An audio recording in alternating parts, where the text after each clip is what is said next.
এবার প্রকাশ্যে আসছে রাশিয়া ইউক্রেন যুদ্ধ বন্ধে মার্কিন প্রেসিডেন্ট ডোনাল্ড ট্রাম্পের পরিকল্পনা। ট্রাম্পের উপদেষ্টারা প্রকাশ্যে এবং ব্যক্তিগতভাবে ইউক্রেন যুদ্ধের অবসান ঘটাতে কিছু প্রস্তাব নিয়ে আলোচনা করছেন। এসব প্রস্তাব অনুযায়ী ইউক্রেনের ভেতরে রাশিয়ায় দখলকৃত অঞ্চলের উপর থেকে দাবি ছাড়তে হবে কিয়েভকে। ওই এলাকার উপর সম্পূর্ণ অধিকার থাকবে মস্কোর। এ পরিকল্পনায় কিয়েভ যদি আলোচনায় বসতে সম্মত না হয়, তাহলে দেশটিতে মার্কিন সহায়তা বন্ধ করে দেওয়া হবে।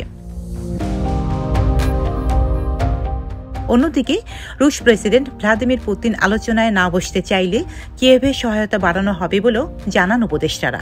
পরিকল্পনা অনুযায়ী সামরিক জোট ন্যাটোতে যুক্ত হতে পারবে না ইউক্রেন, যদিও ন্যাটো সদস্য পদ নিয়ে আগ্রহী প্রেসিডেন্ট জেলেনস্কি। তবে তিনি যুদ্ধবিরতির আলোচনায় বসতে প্রস্তুত। অন্যদিকে পুতিন সমঝোতায় রাজি থাকলেও কিয়েভকে ভূখণ্ড ফেরত দিতে নারাজ। একই সঙ্গে যুদ্ধ চালিয়ে যেতেও প্রস্তুত রুশ সেনারা।